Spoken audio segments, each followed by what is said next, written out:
Thank you for staying for the Talkback. If you feel like cozying in a little bit more, you can as well, but I think everybody's fine where they are as well.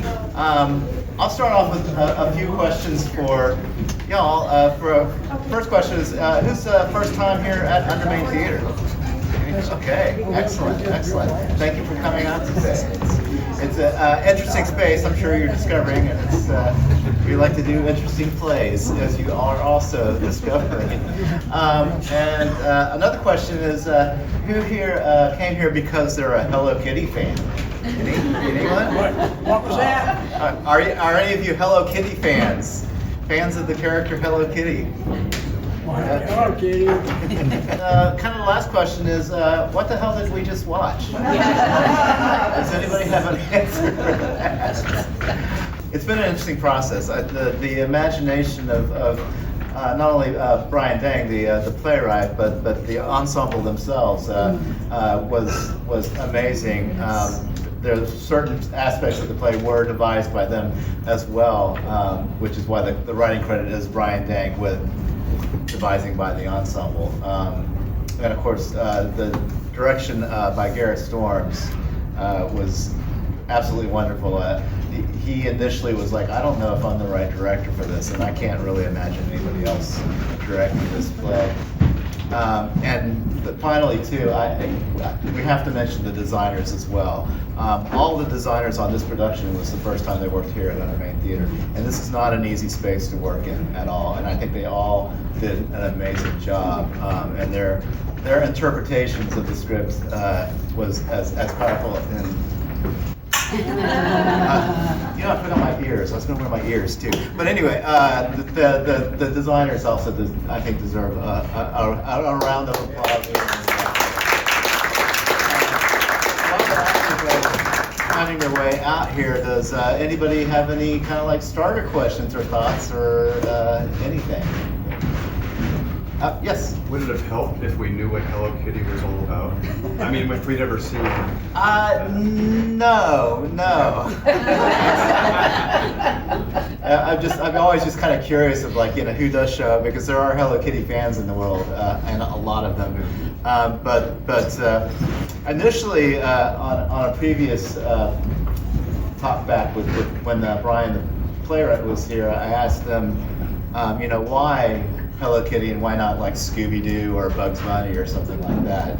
And part of it was on the video part that you saw at the beginning of the play, where they're talking about Hello Kitty isn't a cat, it's a little girl. That was like the official word from Sanrio, the creators and owners of Hello Kitty. And Brian's reaction to that was angry even at first, because not only was it about a change of perspective, but also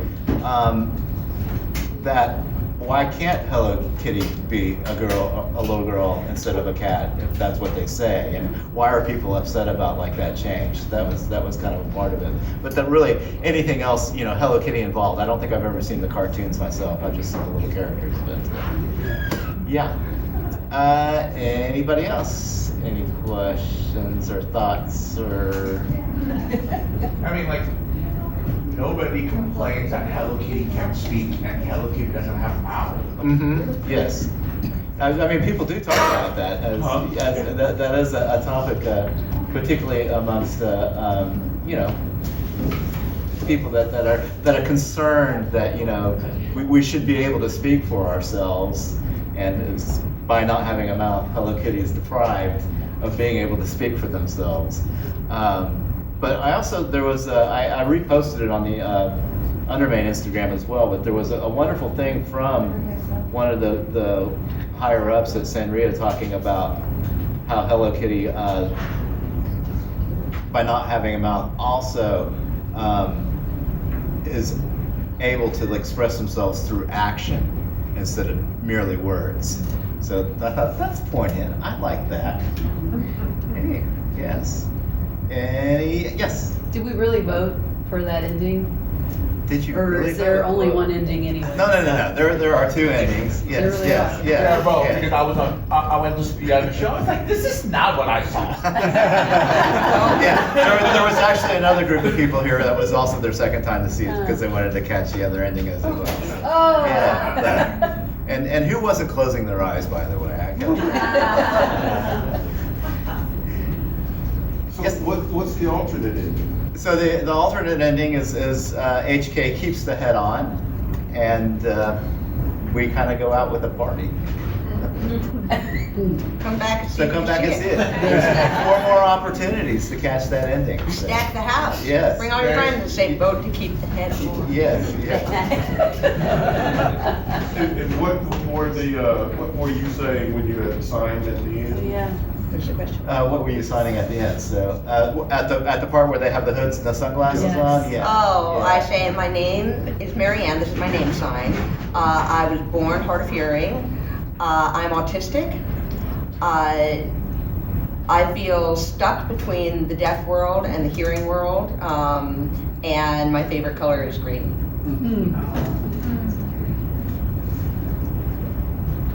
Any other questions or comments? I mean, comments are always welcome as well. Well, if Hello Kitty was not supposed to talk, how come Hello Kitty didn't sign? If Hello Kitty didn't talk, why didn't they just sign? They don't have fingers. They would just be gesticulating. Years ago, I took my daughter, who's now an adult, I took them to see a Disney on Ice thing, and that's how the characters talk, just by putting their hands up and waving them, and you know that they're the ones that are talking that you're hearing on the PA system.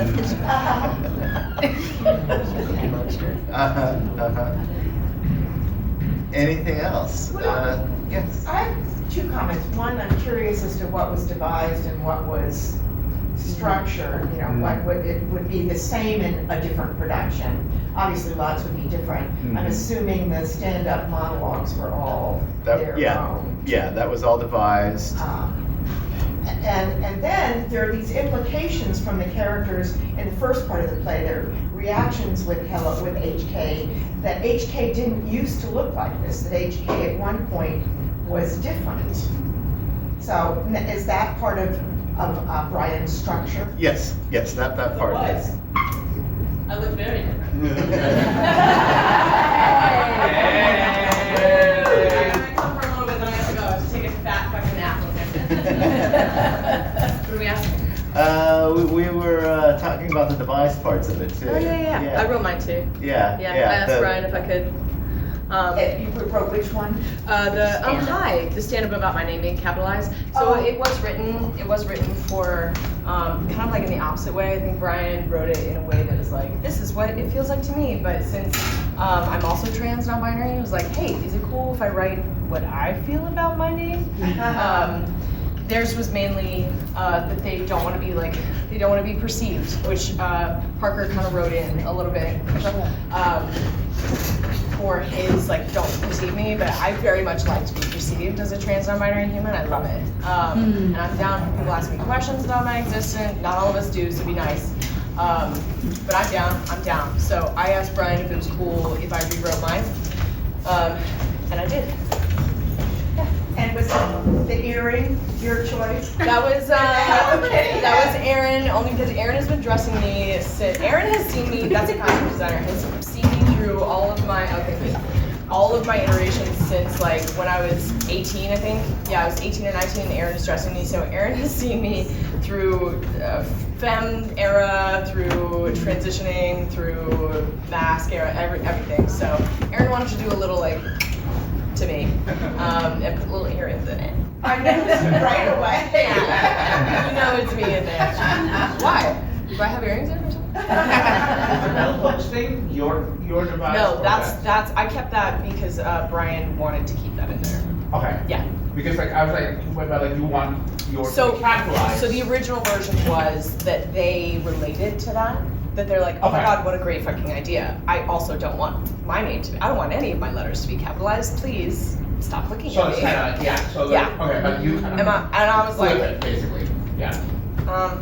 whatever. I want to be like, Yeah. Yeah, and in the script, as the play progressed, the HK, how it was written, went from capital letters to lowercase. But in this case, they would have just gotten bigger. Full for me, yeah. So that's why the title that is in the program is lowercase, and Yes. then you become uppercase. It becomes uppercase. So the other way, it could be the other way around. Yeah, yeah. So what are what words are being blipped? Because like the first, Oh my God, yeah. there's nothing being blipped, right? Right. And then the second cycle, there was so many blipping. Yes. So essentially, the play kind of starts breaking itself down because I keep breaking the rules. Like I won't do the thing that people want me to do with Marianne, which is take off my fucking head. And so the players are like kind of the subjects of what we call the TD, but it's like the capital P play. So when the play is like, it's not going how I want it to, and the player's like, fuck, what else can we do? Because they're on shuffle. They're like taking each other's roles. They're like, maybe if I play this role, I don't know. The play kind of starts taking away words. And if you're listening closely, some of the words that are taken away, or if you can like imagine what the words are, some of the I know you can't see my mouth, but they're mouthing the words. And if you can read lips, a lot of them are structural words like marriage or boy or girl, or like a lot of them are like self, self or structure. Yeah, related to identity, related to the structure of society. Those are the ones that are kind of being taken away.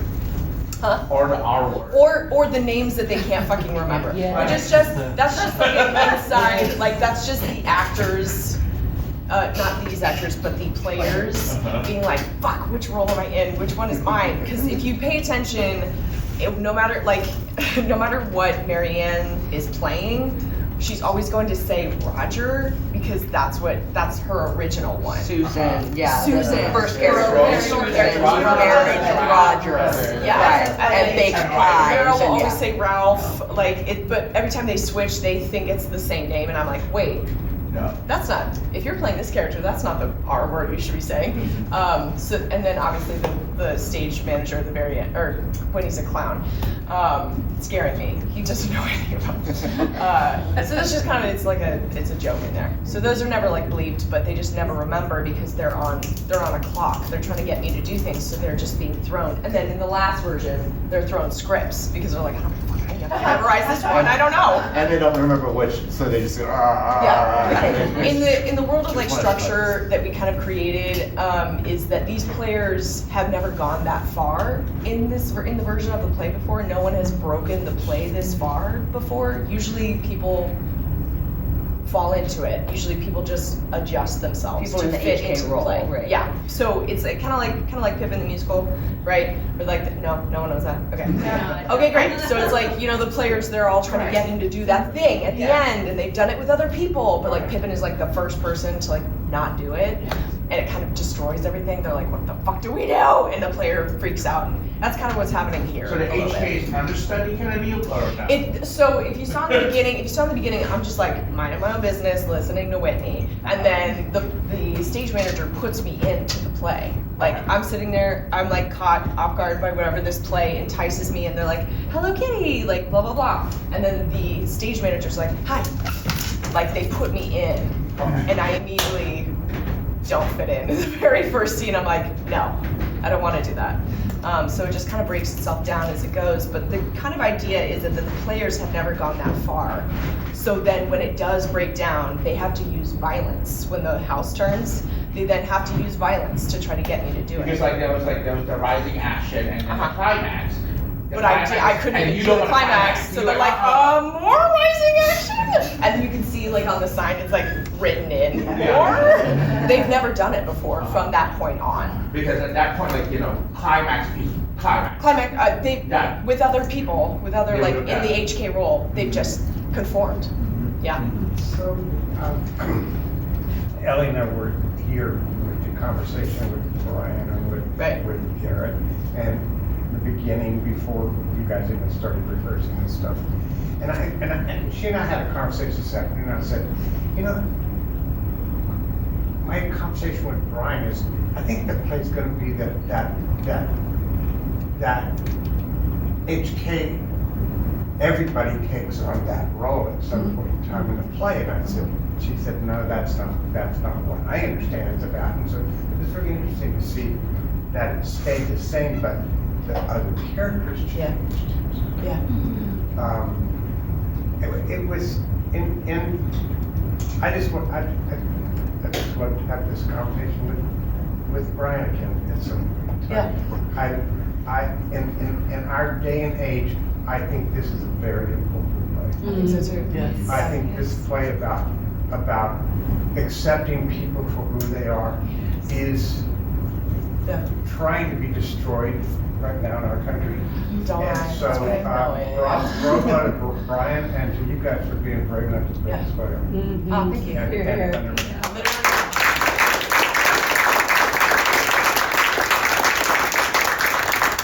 Some of us can't avoid it. For the five of you, if you were to vote, remove your hat up. What you all would vote? Head on, what's that, up or down? Vote down. Head on. Yeah, but you can't close your eyes. Close your eyes. Do it right now. Yeah. Head on is down. And Head then on, head keep off your is- hand down, yeah. So Yeah, I count to repeat three. here. One, close your eyes.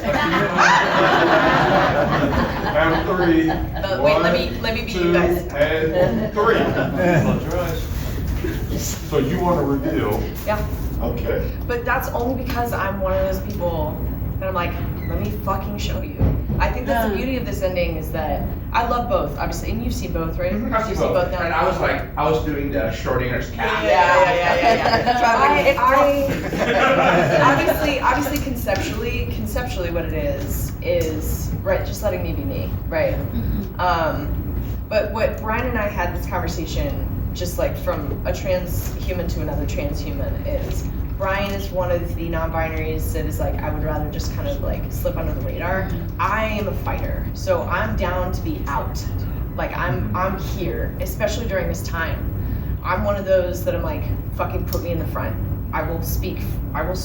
Like I'm down. I'm down to be out here. I'm down for people to ask me questions. Like let me take it off. And Garrett and I had the discussion of me taking everything off so you could see my trans scars. So you could see me, that I am gender non-conforming, and that this was an important decision for me. But me as captain, I'm like, yeah, let me take it off. Let me show you what it is. Because there's not a lot of people that are not a lot of trans humans, or at least like trans non-binary people. I mean, if you saw Dracula, you know, that was like my first time being able to like be my fucking self up on a stage, and this is my second. So like, it's ridiculous that there's very few of us that are out here, and like if I'm given a chance to show you what my fucking scars are, I'll show you my fucking scars. I will show you my scars. I'll show you how good it feels to be in this body. That I finally am fucking in. And this is what I am, and I'm not gonna fucking apologize for it. I shouldn't have to. You get to exist, I get to exist.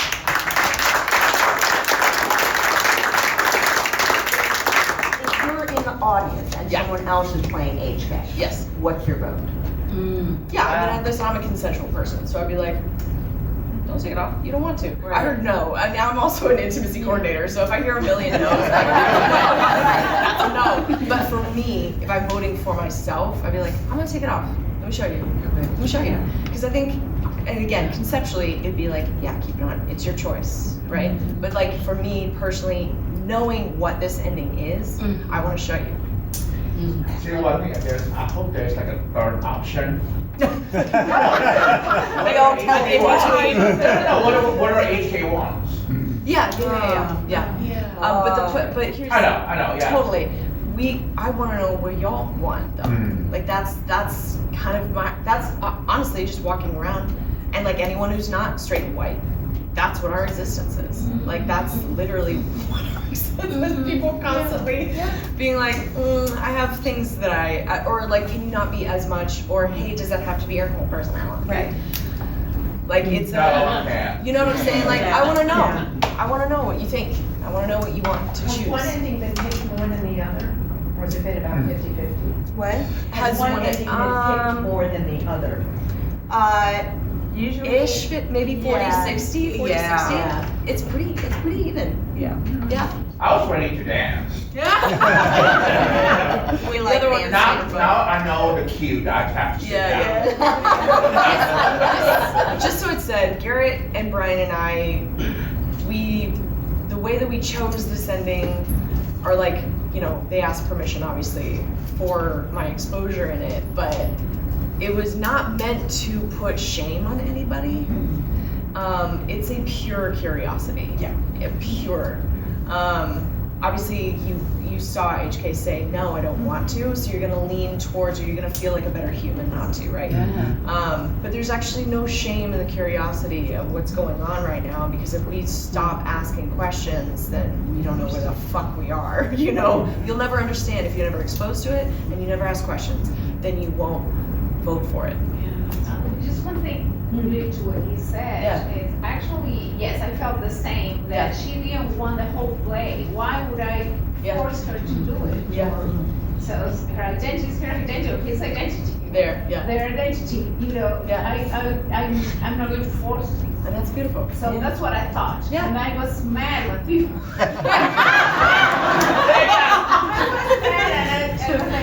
It's a catch-22, obviously. But like that feeling, I hope, makes you feel curious about yourself and like good about yourself too, because I'm used to being a freak in this area in Texas. I'm used to it. Does it get tiring though? Yeah. It's really But you're not. No, I'm not. I mean, I am. What I would like to do as a psychologist is study on how many people vote yes and no and why. And that would be for me really cool. There are some people that do find me like on Instagram after the show. They do it, just so you know. I voted for you to keep it on. Thank you. And then people are like, I just wanted you. Some people are like, I just wanted you. It looked like you couldn't breathe in there. Just gave you an option to take it off, which I can't. It's really good that now I know. I mean, I know something from now. I just feel more like. Oh, beautiful. Oh, I love that. That makes me happy. Good. Wow, play enlightening people. Another question is when you all were in the hoods and you spoke your truth about, you know, how you felt and things, was that part of the devising as well, or is that something Ryan structured into it? So that was part of the devising, but the section that gets devised is part of the structure of the play. Got it. But what you do within that section is what we were guided toward by Garrett. Because it was very moving to me, particularly since I know some of you, to have those things come out, what people chose to say about themselves. Yeah, those soliloquies, I guess you may call it, I think it's a soliloquy. Those were some of the best acting moments throughout the whole performance because it seemed so real. What was it that Garrett asked you guys to? It was something, reveal something that's not too. That's like high stakes. Something that's high stakes. Something that's. It costs you something. It costs you something to say. Obviously in a safe way. In a safe way, For the microphone section, for that one? Oh, that's the stand-up. Oh, not for Or the hoods. The hoods, that was something that cost you something. Yes. When Garrett was instructing them to write, it was, there was something, it was like name, color, animal, and then something that cost you. Safely, obviously, it was not safe. But yeah. Question back here. Yeah, hi. I noticed that you brought in, maybe because we're in Texas, Texas culture, the sort of redneck, which I thought was, particularly interesting. And I think you did a great job on that, by the way, Cowboy. But does this mean we have to tolerate rednecks?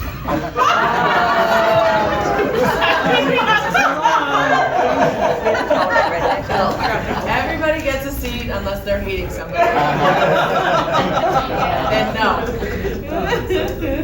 It was great. Cowboy was always in there. Right? Cowboy was always in there, and Brian's not from here, so I think Cowboy was meant to represent like kind of a romantic, like The mixing of the genres. Genre. Yeah. Like Genre than anything. Orange Yeah. Road. Yeah. Like, kind of like Oklahoma. Yeah, well, I mean, the play starts out with strong structures and Yeah. breaks down. So Yeah. like, your biggest structures are the Western romance, the detective story, The family drama. I mean, those are the big three. And then if you look at the actual script as it's written, it starts off with saying, you know, like the first scene is this is a family drama. And then when the next person is playing Susan, the sister, it's this is a family drama in all capitals. And then the third cycle around when it's Ryan playing the sister character, it's like family drama and like all like multiple fonts and Yeah, and a lot of the fun in this too was in the auditioning process and watching everybody like trying to figure out how to like jump from one to the other.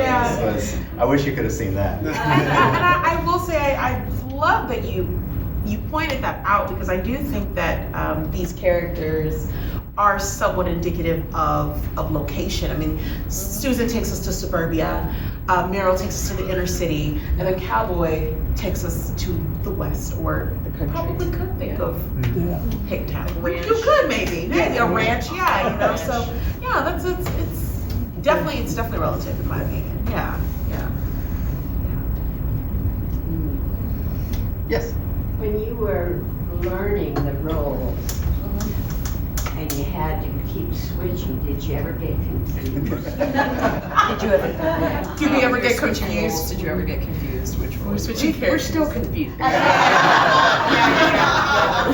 Yeah, no, that never stopped. I think one thing that was deeply helpful that Garrett instructed the three of us in particular to do was to study each other, to learn each other, to learn our mechanisms, to learn some of our idiosyncrasies, to learn the way in which we navigate these characters. So that, yes, this is confusing as hell. Yes, ma'am, it's very confusing. But I think part of what made it easier for me, at least, was watching Marianne, watching Ryan, even watching Captain and Parker, you know, watching and studying how they move within the play definitely helped me kind of get into Cowboy and get into Susan, who was in that job. And so studying them was so helpful. Especially the first scenes that we have, those are like our track characters. Those are the defining. We would be looking at each other like, okay, that's how they're doing that. I'm gonna take this, I'm gonna take that for when I do play that role. Later on, I'm like, okay, I'm gonna do this hand movement, or I'm gonna be more upright, or little things like that. So that definitely helped when we were learning it. But a lot of it was do what Garrett said to do. Honestly, because there were some things that were so challenging that I was like, okay, I'm just gonna do what I'm told until I figure out what the hell is going on. And then like, usually you get your parameters for a role and you like can sort of move within those parameters. This was like, I feel like if I move outside of the parameters, I'm gonna fall off the train, because it was just so hard to know what was coming next and to know what your function is in the overall play. That there were definitely sections where I was just like, just do what he says. Just do what he says. You'll figure it out as you run it, and that's been a little bit of what's happened. I think that probably challenges everybody in life. That all of a sudden I'm in chaos and I don't know where I'm supposed to be. Who am I? Who am I? That's right. Of like in the chaos. How long have you been guys working on this? How long have we been working on it? We've been working since April. Us in 4 weeks? Yeah, April 4 weeks. 1st was our first. It started April 1st. Yeah, April 1st, Yes, on the joke day. There's a question back there. Well, my question was, it almost answered as well with you. It almost seemed like the way you described the having to conform, or not conform, but let me just stay here. This is a safe place. I hadn't thought about how much of the structure of the play is exactly what it must be like. Yes. Yep. I have one more question. Oh wait, we're gonna do this guy, then we'll do you. I love the transition from translation of the sign to non-translation of sign language. So I think it's because it puts the onus on us to want to learn something.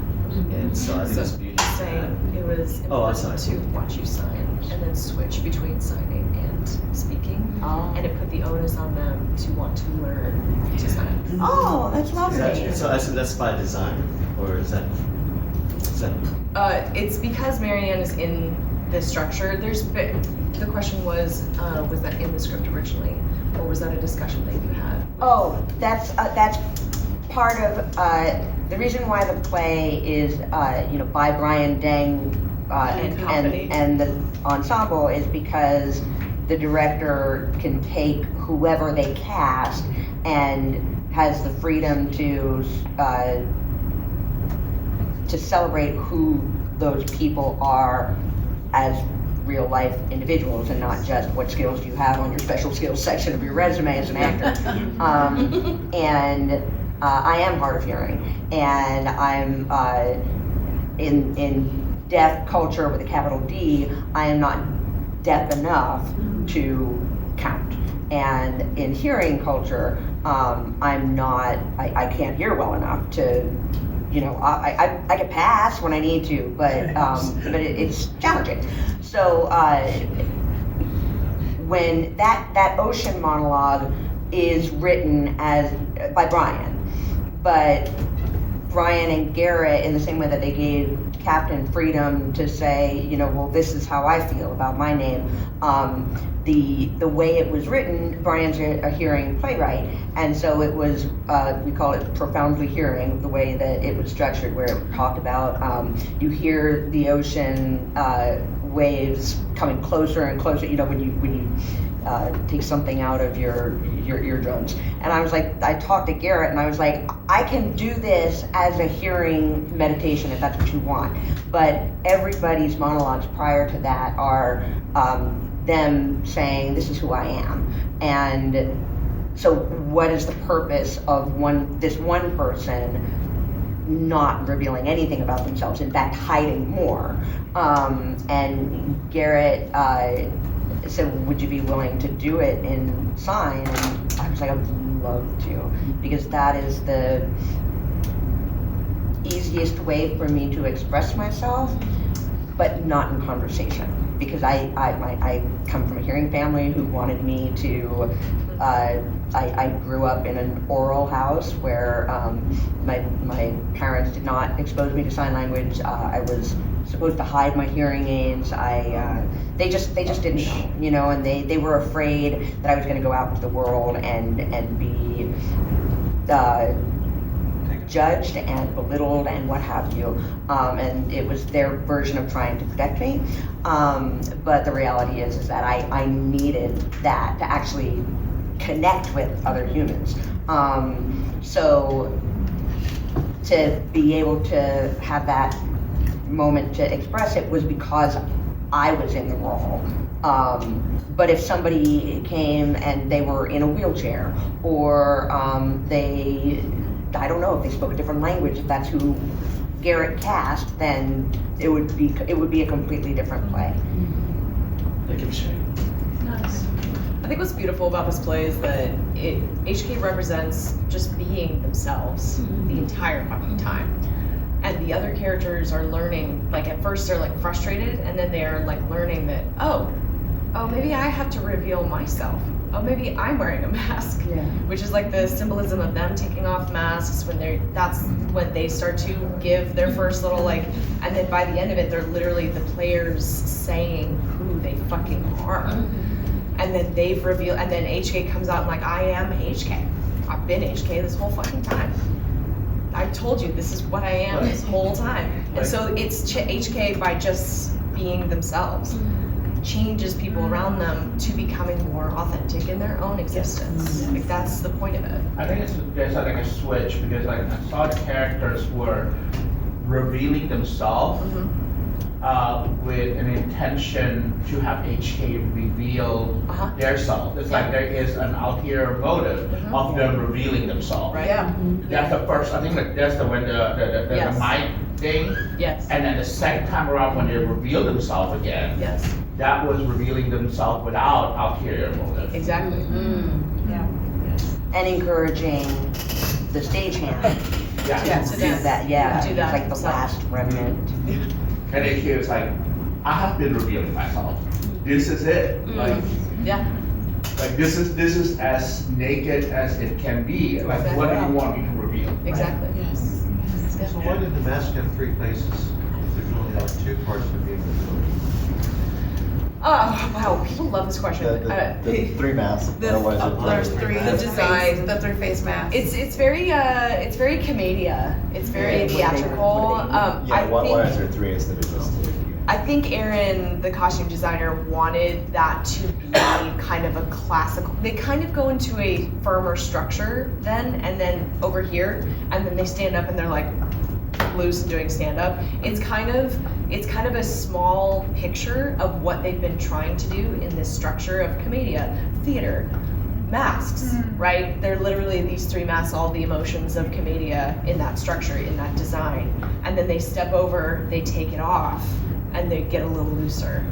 Does that make sense? It's kind of like the medium of it is them walking over, shifting, thinking that they're showing HK what to do, but really they're revealing a part of themselves, not knowing that change is happening within themselves. If that makes any sense. I think the commedia structure though is to represent the structure of theater, which is what the rising action, like that's Freytag's, it's the all of it. And it's defined. Like, and it's we know what those masks mean, masks specific are theater. things. Yeah. And even the structure, we know what the structure is. Yeah. And so when they're removed and when the structure is broken. Yeah. Because the first thing the stagehand says in that section too, after HK gives their monologue, is that, well, you're doing it wrong. Yeah. Basically, this is how you're supposed to do it. Yeah. But then it says, maybe we were mistaken. Yeah. And It's that first part is kind of the tipping point for them to start to reveal themselves. Yeah. Okay, we've got a non-binary kid in New York, Bushwick. I'm like, so can they see you guys perform at Bushwick? This would be awesome to see. I know they would love it. Wait, who do they know? What theater? Yeah, wait. I'll get them to arrange it because they're just like you. Wait, I'm serious. They want you to go to New York and do Yes, that. Bushwick, Bushwick. Yes. Bushwick. I don't care, whatever. Let's So do it.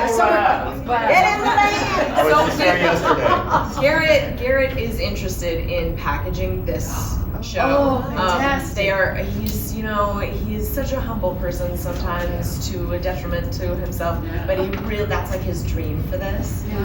So actually that would be lovely. If I can somehow get I got the if I can give you Garrett's email. Yes. Can we give Garrett's email? Yeah. I'm sure I'll talk to him. Yeah. But that is kind of his dream, is to package this. Oh, that'd be great. Because there's so many parts of this that he thought of, and then obviously the devised pieces would still live in the devised world. But he would like to do this package and kind of put it everywhere. His dream is Playwrights Horizon, but let's do it. Yes. Yeah, let's do it. I'll connect you. Great. And we had the. Also, thank you for being a parent of a non-binary kid. Yes. Oh my God, I'm so Thank you. lucky. We were both lucky. It's beautiful. Yeah. I know, but I appreciate. Thank you. Yeah. Oh wait, what was it? Sorry. I just wanted to know, you did such a good job with the reveal and everything. I just wanted to know if Cowboy was going to be busy tonight. Hell yeah, you know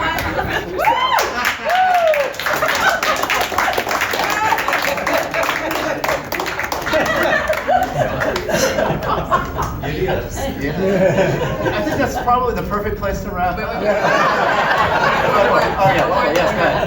Okay, so this Hello Kitty syndrome is something that is out there and people feel or suffer, or is it made up for this play as a title? So someone out there who doesn't know about this play suffer Hello Kitty syndrome? Yeah, So it awesome can be under question. I mean, I don't know. There is the Cinderella syndrome. Yeah. No, I don't know. That'd be interesting. Yeah. To call it that. We could have just. Yeah. It could be. Yeah. It could be. Let's do it. Hey, in this room, let's TM trademark. This is professional production. Yeah, this is the first professional production. But it was of done this kind of play. like a workshop-y. But when it gets famous, Yes. it's gonna be a thing. Yeah. We'll be the first witness. Let's get the word out there. Is somebody else over there? He was great. You were asking about if Hello Kitty syndrome is a thing. That was Oh, the yeah. question. Yeah. So according to the internet, because I looked it up before I came, there's like Peter Pan syndrome for like girls and females. Cinderella. So, like, to not wanting to grow up. Kind of. Right, but it's not the same. It's Cinderella, not yeah. about identity. But like this could be a new one. Yeah. Right, yeah. Let's do it, y'all. Yes, we don't want to confuse it with Stockholm. All of a sudden, we're scientists. We're gonna patent this shit. Where's the orange here? All right, before we wrap up, I have 2 requests from the audience, and that is, first of all, tell your friends. Yes. We've got 4 more performances left. I would love them to be all full. I would love people to more people to see this. And the second request is never stop this conversation. Unless it's just redundant and we don't need to talk about it anymore. We can spend another 2 hours. Hey, you look like you need now. I'm so tired. I did a drag show last night, got home at like, I did the show, and then I did a drag gig, and then I got home at like 3, and then I showed up today. So I'm really tired, I'm gonna go take a nap. And you worked out too, right? I worked out as well. Yeah. You know, I'm just me. Good job, Gary.